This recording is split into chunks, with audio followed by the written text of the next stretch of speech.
Good evening, you're watching Boys State News. I am Carter Schmidt. And howdy, I'm Drake Dittman. As we roll into the fourth day of Boys State, debates were heated in the primary elections. We have coverage on the elections coming up later in the show. For this next piece, George Roy and Quentin Rampage Schmidt spoke to a variety of young men passionate about Boys State and politics abroad, requesting their opinion on whether American politics have become overly polarized. The boys considered whether our Democratic and Republican parties are separated to an extent where we are potentially unable to continue forth in terms of political progress. To start off proceedings, we asked the boys what the term political landscape meant to them in order to set a tone for the rest of the conversation. I think it's all the politics in the world, all of that put together, different aspects of it from person to person and just the whole general idea of it. When I think of that, I think of everything that's going on in the news and everything that isn't going on, like what's going on in our state legislatures, county governments, and things like that. But with that, I'm also thinking of the schisms and divides between the left and the right in this political landscape and how much their animosity has increased for each other.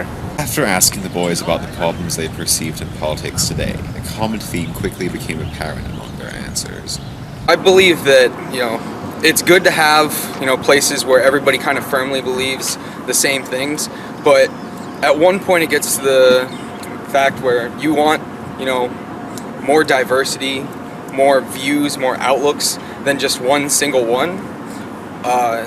Also, it seems as if a candidate who knows that they're going to win a place, like if a Republican knows he's going to win, South Dakota, then he's probably not going to visit or actually pay attention to South Dakota compared to a swing state or, a blue state that's kind of sitting on the fence where they can hopefully pull there. I think there is too much strong Democrat and Republican. Personally, I agree with both sides of them just a little bit, and I wish there'd be more politicians that would talk about both, like a little bit of both, instead of just rather the strong things about both of them, and because people think too hard and too much about being Republican and Democrat. We then asked the boys how they would like to see this perceived political division over party lines solved or mitigated. I'm thinking that we should really just drop labels like conservative or liberal because as humans, we aren't going to be robots. There are parts of us are going to be liberal, parts of us are going to be conservative, parts of us are going to be libertarian. It's just, we should just drop those things altogether. We're humans, and we should focus on each other as individuals, not groups. There's definitely amendments and movements that we could make to kind of even it out, but the system itself has been working, it's been doing all right as of now, but with, something like Amendment V or some sort of new legislature, there's definitely ways that we can make it even better. In the end, we asked the boys if they felt like Boys State gave them the tools to make a difference in these matters in the future. I'm not sure how I will use my things that I learned from Boys State, but I plan on finding a way to apply them once I get back to Vermillion. Coming to Boys State has really made me want to change the political landscape, and I think it's been a big influential part, and it's going to definitely make me want to go out there in the world and do better for this country. Could you have any closing remarks? Go Phoenix. Reporting on the Boys State's political opinions at NSU campus, this is George Roy.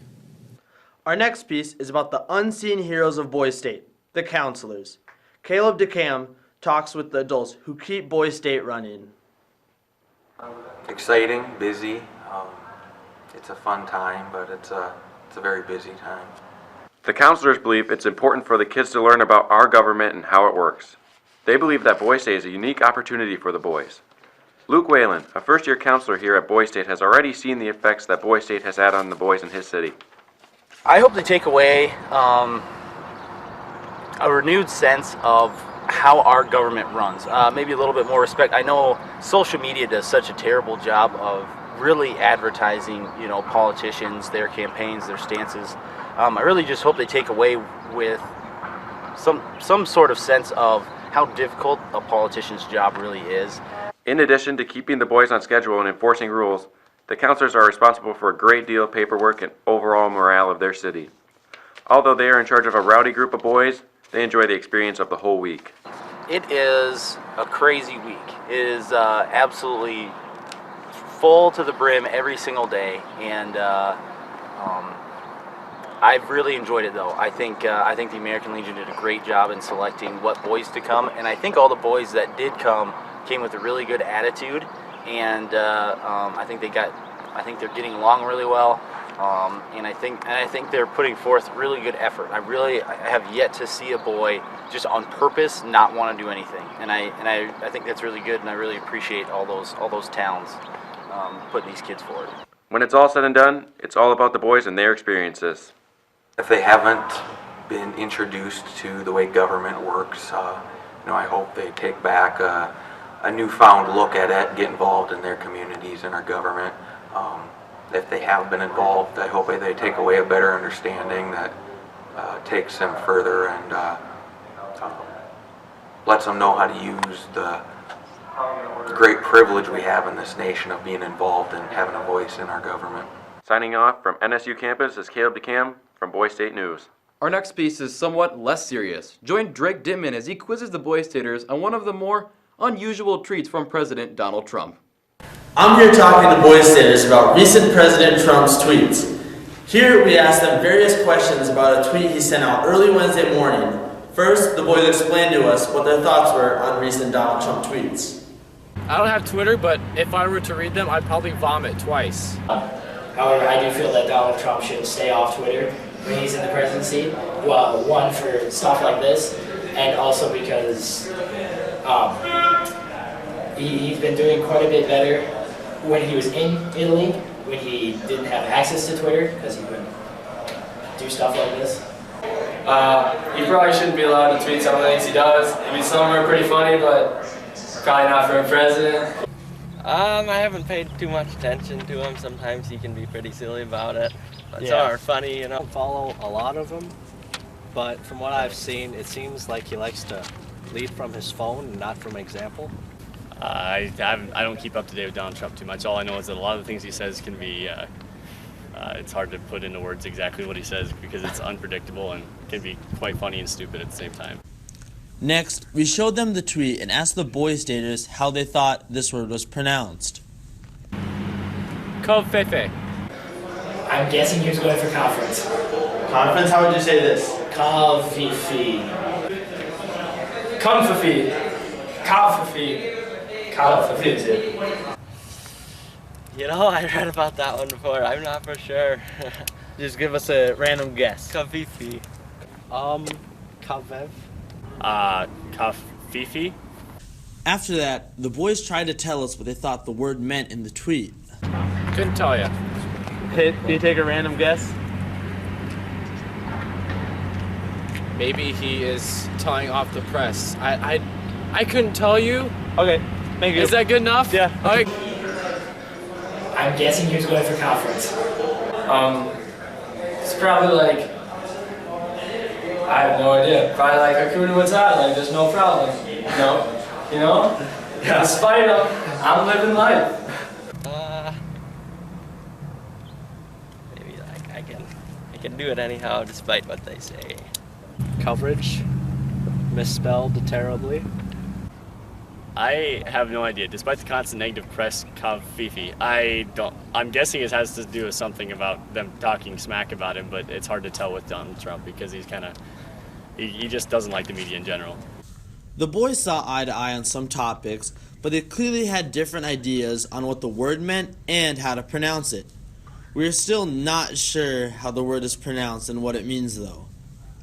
From the Boy State campus at NSU, I'm Drake Dittman, and this is Boy State News. It all comes down to two governor nominees, one from the Nationalists and one from the Federalists. Conventions were held last night to elect administration for both sides. Yeah, Drake, there was a lot going on last night at the Johnson's Fine Arts Center as the Nationalists and the Federalists battled their way to the top leadership positions. To be able to elect our candidate, we need to unite together.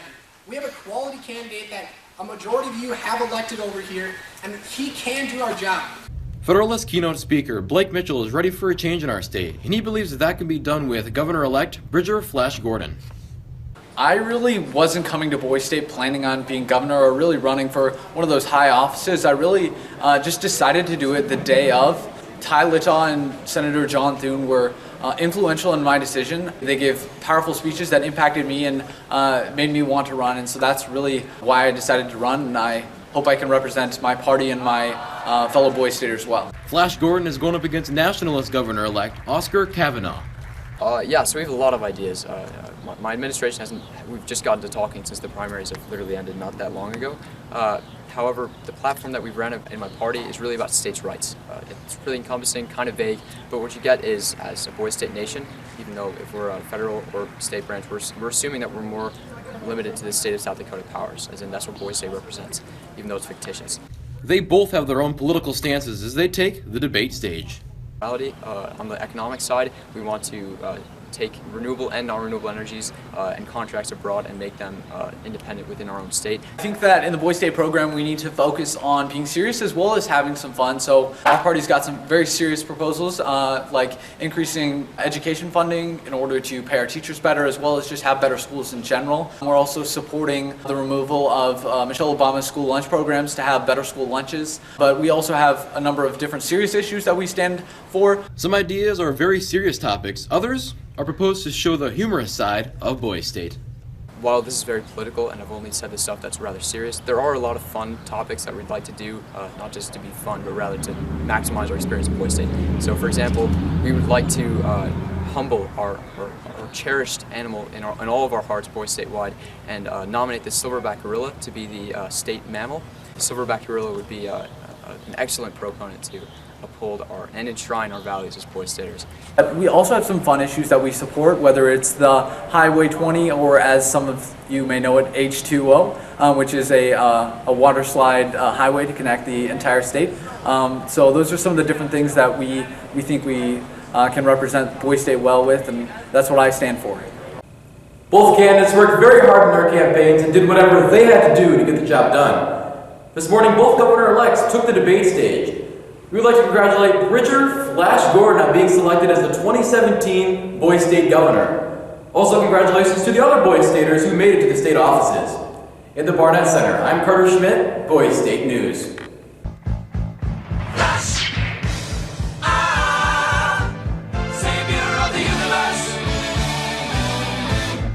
Congratulations to Bridger Gordon on being elected as Boy State Governor. Good job to all on their campaigns. As a reminder, don't forget to follow South Dakota Boy State on Facebook and Twitter using the official hashtag BoyState75. An exclusive Boy State Snapchat filter is still available until 1 p.m. tomorrow. That's it for the news. I'm Drake Dittman. And I'm Carter Schmidt. Stay classy, Boy State.